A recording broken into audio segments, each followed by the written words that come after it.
So it's the world's oldest running diesel submarine.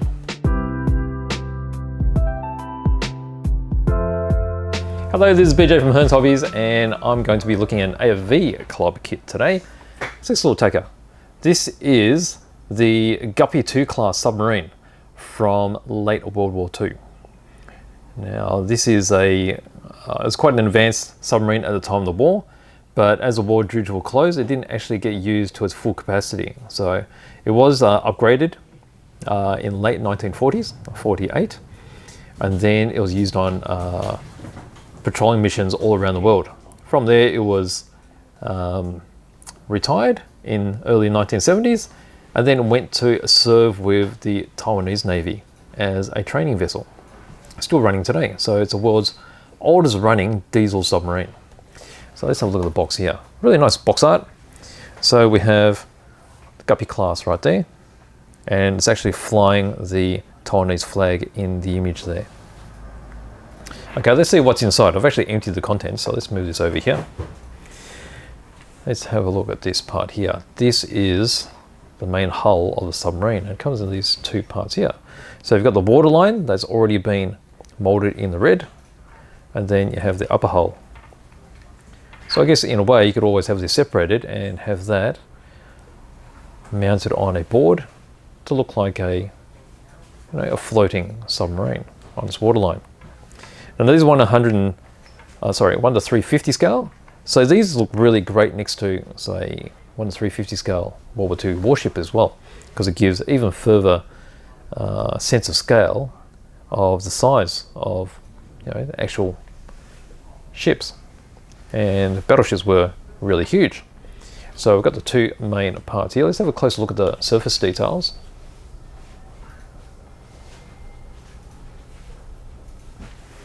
Right, so you've got your two parts there. They fit together fairly well. I mean, there is some natural bowing because of the plastic shrinking, but that'll pull together when you glue it together. So there's not a lot of parts to these, but so I guess the surface detail is really important. It does look pretty decent before all the other bits are added on. Pretty much to this, you have a lot of things going on in the back here, the propellers and such, and then there'll be the conning tower. But all in all, surface detail, you can see all the decking. Let's see if I change the angle, you might see it better. It's really quite impressive what they've done with such a small kit. Okay, so that is the hull. Then we've got our largest sprue, which is this one. So this is actually an internal support structure that goes into the lower part of the hull before the top part gets glued in. We've got a stand right here, and then the forks for the stand to support the submarine. Loads of small fine bits. We've got some torpedoes here as well. And then you've got your control vanes. And let's have a closer look at just some of these fine details. Surprising how small they really are. So you can see all these little small bits and pieces here. It is absolutely amazing how small and how fine they've been able to mold these parts. There's your prop shafts right there, it's really thin. And then the control vanes. That's that top support part. See how it's got some locating pins? So you won't actually see that once the two halves are pressed together. And then you've got the torpedoes there as well. Okay, so let's look at another part. Here is the conning tower. Okay, and you also get a nameplate to put onto the base. Closer look at the conning tower.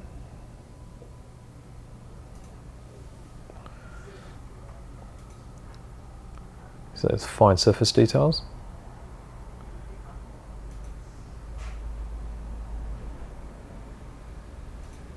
All etched lines. There's a nameplate. And some more really tiny bits.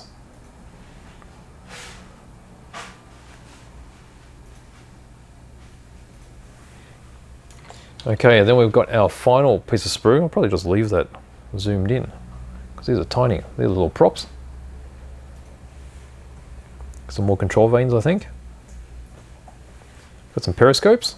Super fine. Amazing how fine they've molded these parts. I mean, look at my finger there. Absolutely tiny.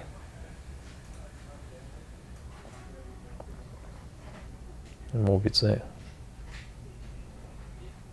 Lots of periscopes. Okay, so that's not all. What we also get are a little sheet of photo etch rails. Always adds a little bit to these really small models.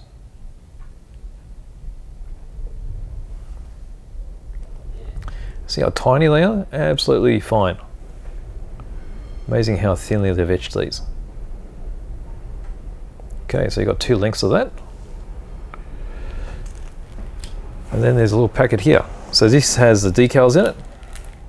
So the decals that I can see are, you've got American ones on this side.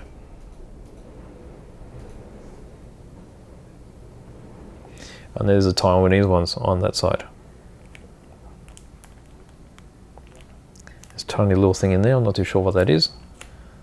But we'll look at the manual in just a sec. Okay, so here's the manual. So it folds out like this.